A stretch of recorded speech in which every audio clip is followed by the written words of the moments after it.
हुजूर सैयद आलम सल्लल्लाहु अलैहि वसल्लम की उम्मत बेहतरीन उम्मत। कौन सी बेहतरीन उम्मत?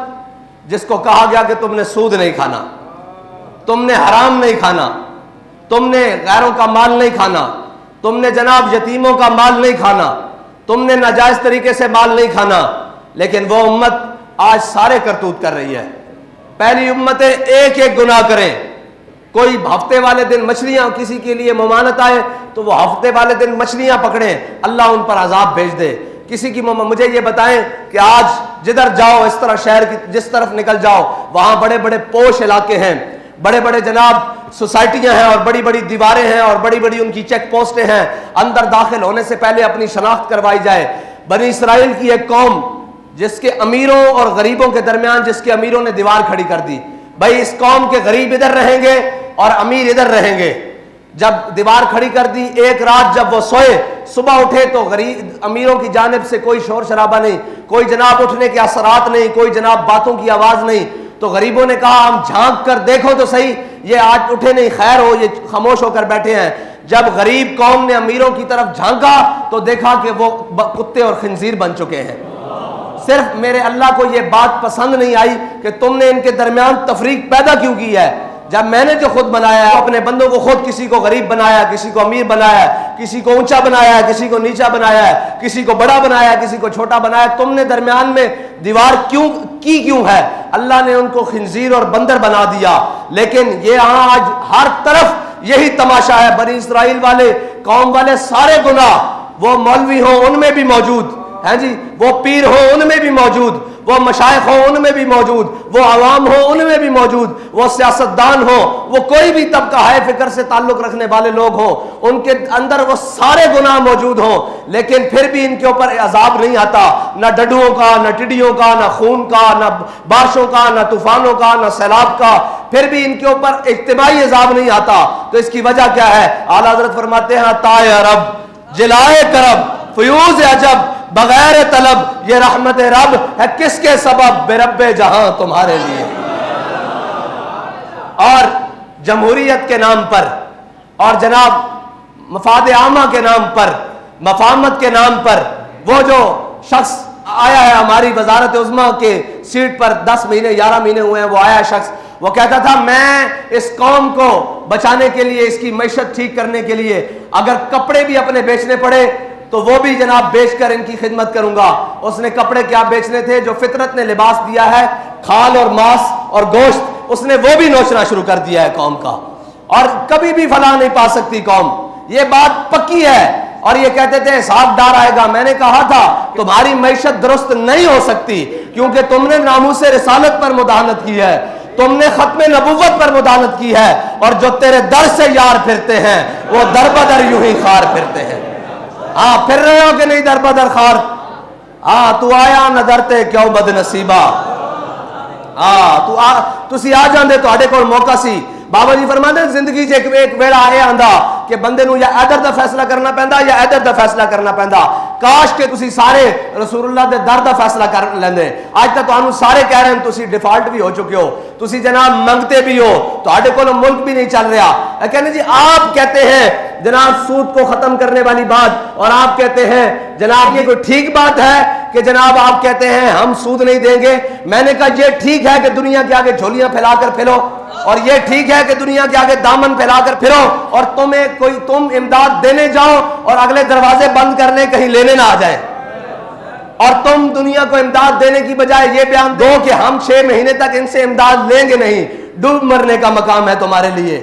और पूरी कौम इसके साथ बिल्कुल जनाब खड़े हैं जी, हम जमहूरियत के साथ खड़े हैं। और भाई जमहूरियत जब सारे गरीब मार देगी तब जमहूरियत से जान छुड़ाई जाएगी। आओ आज भी हुजूर के दीन की तरफ, आज भी इन अयाशों की बदमाशियां बंद करो।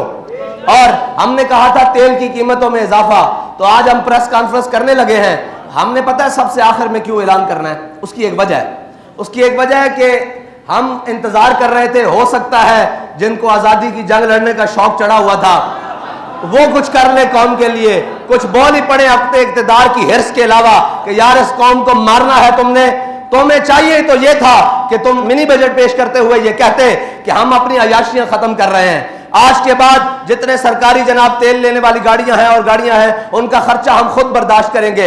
आज के बाद जितने भी हमारे असासे हैं, आधे हम वो कौमी खजाने में जमा करवाते हैं। लेकिन उन्होंने आसान हल ढूंढा हुआ है। उनको पता है कि हम लित्र बढ़ा दें और बंदे बढ़ा दें, कौम खाने के लिए तैयार है जी, कौम खाने के लिए तैयार है। उन्होंने आसानी से तेल की कीमतों में इजाफा किया, बिजली की कीमतों में इजाफा किया और गैस की कीमतों में इजाफा करके सुकून से फिर क्या करते हैं, फिर तमाशे करते हैं कौम के साथ। फिर एक आधी ऑडियो लीक करते हैं, फिर एक आधी वीडियो लीक करते हैं और कौम को कहते हैं आप इस तरफ लग जाएं। हम अपने जनाब नशा इक़्तिदार में मस्त रहे, लेकिन हम ये इंतजार कर रहे थे हो सकता है ये जनाब जो आजादी की जंग लेने चढ़े थे इनको शौक चढ़ जाए, या वो कराची से खैबर तक कोई भी जनाब जमात हो जिनको नवाजा जा रहा है या नवाजने के लिए तैयार है, जनाब जो बूट पॉलिश करने के लिए पहले नंबर पर सफों में खड़े हैं, हो सकता है उनको कौम का ख्याल आ जाए। लेकिन हमने देखा जिन्होंने आजादी की जंग लड़नी थी वो खुद जेलों में जा रहे हैं और जेलों में जाने के लिए बहाने ढूंढ रहे हैं।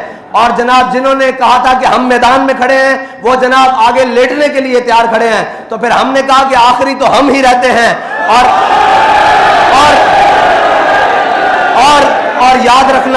और याद रखना कौम की पनाह आखिरी हुजूर का दीन ही है।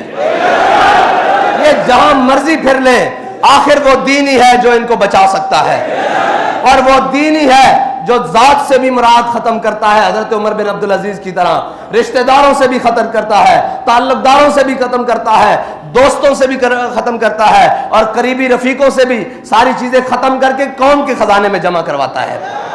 और जनाब इनको नशा इक़्तिदार ने मस्त किया हुआ है। लेकिन ये याद रखना, तुम कौम के जनाब हर चीज लूट चुके हो, लेकिन अब कौम, मैं आप सबसे भी कहता हूं जाएं और जाकर कहें। वो कहते थे कि जनाब मौलवियों ने रोड बंद कर, अभी भी कई बकवास करेंगे कि जनाब इन मौलवियों को क्या जरूरत पड़ी थी, ये ऐसी बात करें ऐसी बात करें। बहरहाल उनसे तो हमें गर्ज नहीं, कम से कम आप कौम के पास जाएं और उसे कहें आप किस चीज का इंतजार कर रहे हैं। कि अभी हमारी शुनीद ये है कि जनाब बैनुल अक़वामी एजेंसियां और बैनुल अक़वामी इदारे आ रहे हैं हमारे एटमी प्लांट का विजिट करने के लिए, तो फिर इसके बाद हमारे पास बचा क्या है? मेरे आका और मौला सल्लल्लाहु, भाई कुछ भी ना हो, गैरत तो अंदर मौजूद हो। मेरे आका और मौला सल्लल्लाहु अलैहि वसल्लम की हयात मुबारका हमारे लिए मिशन रहा है। हुजूर सैयद आलम सल्लल्लाहु अलैहि वसल्लम जब ज़ाहिरी दुनिया से तशरीफ लेकर गए तो यहूदी के यहाँ आपकी ज़ेरा जो है वो रहन पड़ी थी, लेकिन आपके घर में 9 तलवारें लटक रही थी। हाँ, ये तो हमारा, लोग कहते हैं फिर जनाब ये डिफेंस। मैंने कहा भाई बात सुनो, हम भूखे भी रह लेंगे, हम सारी बातें कर लेंगे, लेकिन अपनी गैरत के ऊपर सौदा नहीं करेंगे। हाँ, कल को ये बात जनाब बैनुल अक़वामी इदारे आकर कहें कि जनाब इसको भी बैक रोल करो और इसकी जनाब तादाद को कम कर दो, उन्हें कह दो भाई हम भूखे रह सकते हैं, इसकी तादाद बढ़ाई तो जा सकती है, कम नहीं की जा सकती।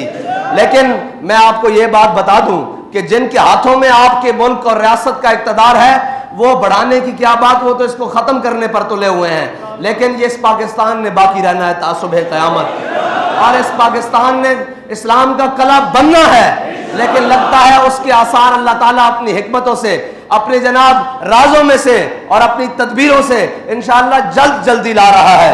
अब आपकी जिम्मेदारी बनती है, आप कौम के पास जाएं और उन्हें कहें कि तहरीक लब्बैक जो भी फैसला करे आपको उसके साथ खड़ा होना होगा। आप तो खड़े हैं ना, आपका काम है कौम से भी जाकर कहें कि वो जनाब कोई नूनिया है, कोई जनाब वो जनाब पीटीआई वाला है, या कोई जनाब जो भी जिस जमात से ताल्लुक रखता है, उसे कहो भाई सारी बातें बाद में, ये मुल्क बचेगा तो तब हम बचेंगे ना। इस मुल्क को जिस नाम पर हासिल किया है वो मुल्क रहेगा तो फिर आगे चल सकेंगे ना। तुम्हारी ये, मैं ताजरों से कहता हूं मेरे आका मौला, अभी रमजान शरीफ आ रहा है, उसके लिए भी इंशाल्लाह हमने एक जनाब प्लान तरतीब दिया हुआ है और इंशाल्लाह बड़ा बेहतरीन होगा। बहरहाल मेरे आका मौला सल्लल्लाहु अलैहि वसल्लम ने फरमाया हक गो यानी सच बोलने वाला ताजिर और जनाब अमानतदार ताजिर क़यामत वाले दिन शहीदों और सिद्दीकों के साथ उठाया जाएगा। लेकिन सच बोलने वाला ताजिर और जनाब अमानतदार ताजिर, लेकिन यहां क्या होगा, अभी जनाब आएगा रमजान तो कीमतें 3 गुना बढ़ा दी जाएंगी। फिर उन पैसों से जनाब जनाब उम्रे पर जाया जाएगा और हुजूर की बारगाह में सामने खड़े होकर कहा जाएगा, या रसूलुल्लाह मैं आ गया। उन आका मौला सल्लल्लाहु अलैहि वसल्लम के सामने जाओगे, उस नबी के उम्मती जिसके आका मौला सल्लल्लाहु अलैहि वसल्लम ने फरमाया, मन गश्शना फलैसा मिन्ना, जिसने मिलावट की वो हमारे में से नहीं, जिसने जखीरा अंदोजी की वो हमारे में से नहीं, और जिसने कौम को धोखा देकर माल बेचा वो भी हमारे में से नहीं। यार बताओ, उन पैसों से जाकर तुम हुजूर की बारगाह में पेश होते हो, ना खौफे खुदा न शर्म नबी, और ये भी नहीं और वो भी नहीं। आओ हुजूर के दीन की तरफ, और आप सब ने भी तैयार रहना है। मैं पूरी पाकिस्तानी कौम से कहता हूं, आप सब ने भी तैयार रहना है, और शुक्र करो कोई बोलने वाला है, वरना इन्होंने तो तुम्हें जनाब गरीब को तो पहुंचाई उस नहज पर दिया है कि जनाब गरीब का पेट्रोल 300 रुपए हो जाए, वो गरीब ये सोचते हुए मर जाता है कि मुझे पैसे मिल भी गए तो मैं लाइन में लगकर डलवाऊंगा कैसे, फिर इसकी बचत कैसे करूंगा। और हमने तो नुस्खा पहले बता दिया हुआ है। इंशाअल्लाह अभी आपके साथ मैदान में बात होगी कि आपने बदमाशी करते हुए बढ़ाया कैसे है।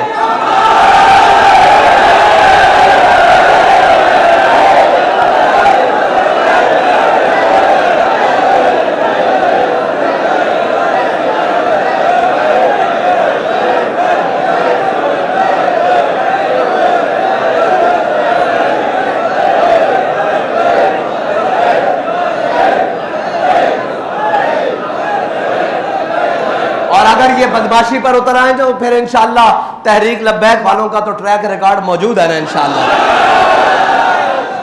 फिर हमें तो ये जानते हैं अच्छी तरह कि हम फिर जिस हद तक भी जाएं फिर हमारा काम वो होता है। तो फिर हमारे बड़े तो हमें सबक पढ़ा कर गए हैं कि ऋषि के फाकों से टूटा न बरहमन का तिलिस्म, आसान हो तो कलीमी है कारे बेबुनियाद।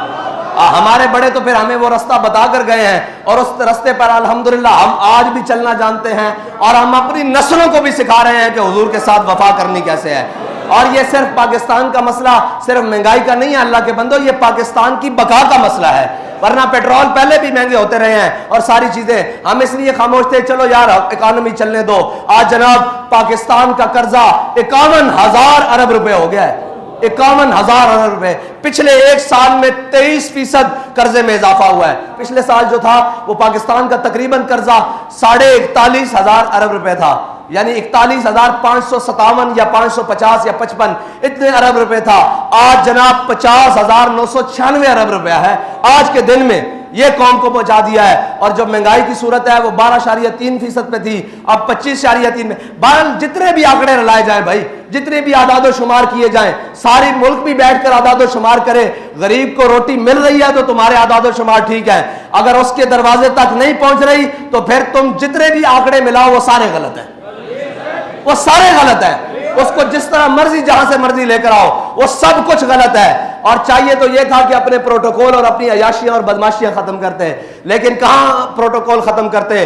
अपनी भतीजी को, हम तो खवातीन का नाम नहीं लेते, लेकिन इस वक्त के वजीर आजम ने अपनी भतीजी को जनाब डिप्टी प्राइम मिनिस्टर जितना प्रोटोकॉल दिया हुआ है। क्या खिदमत है उसकी कौम के लिए, क्या खिदमत है उसकी कौम के लिए। फिर वो जनाब सिंध का डाकू, उसका बेटा वो वजीर खारजा बना है, और उसका वजीर खारजा बनने से पहले और अब तक प्रोटोकॉल डबल हो चुके हैं।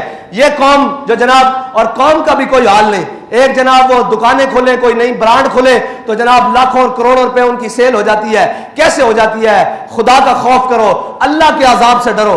अल्लाह ताला जब, मेरी बात सुनो, जब कौमें और कौम के जिम्मेदारान बदफितरती पे उतर आते हैं ना, और उनको किसी चीज की परवाह नहीं होने लगती, फिर अल्लाह ताला जिल्लत उन कौमों का मुकद्दर लिख देता है। हाँ, फिर याद रखना, फिर अल्लाह ताला, हाँ अल्लाह के निश्तर हैं, तैमूर हो या चंगेज। अब्बासियों की जनाब खिलाफत ऐसे नहीं टूटी थी, उनकी अपनी हरकतें भी ऐसे थी। हाँ, वो सोने और चांदी के जनाब बर्तनों में खाने शुरू हो गए थे, और उनके गरीब जनाब दरवाजे पर जनाब भूखे प्यासे बिलखते मर जाते थे, उनके सिपाहियों की तनख्वाहें पूरी नहीं होती थी। याद रखना, जो कौमें इस नहज पर उतर आए फिर उन कौमों का निशान बाकी नहीं रहता। यहाँ तैमूरी और चंगेजी सारे मिट गए और सब मिट जाएंगे, लेकिन याद रखना अगर अपना नाम बाकी रखना है और अपना तशख्खुस बाकी रखना है तो फिर किफायत शारी अपनानी होगी, फिर कौम बनकर रहना होगा। ये भेड़ चाल नहीं, हर कोई अपना अपना सोच रहा है। मेरे आका मौला सल्लल्लाहु अलैहि वसल्लम का दीन ही है जो जनाब इसार भी सिखाता है, मोहब्बत भी सिखाता है और लोगों पर खर्च करना भी सिखाता है। वरना बाकी दौलत तो जनाब या फिरौनियत सिखाती है, या कारूनियत सिखाती है, या चंगेजियत सिखाती है। अल्लाह ताला हमें हुजूर के दीन के साथ मुखलिस होने की तौफीक अता फरमाए।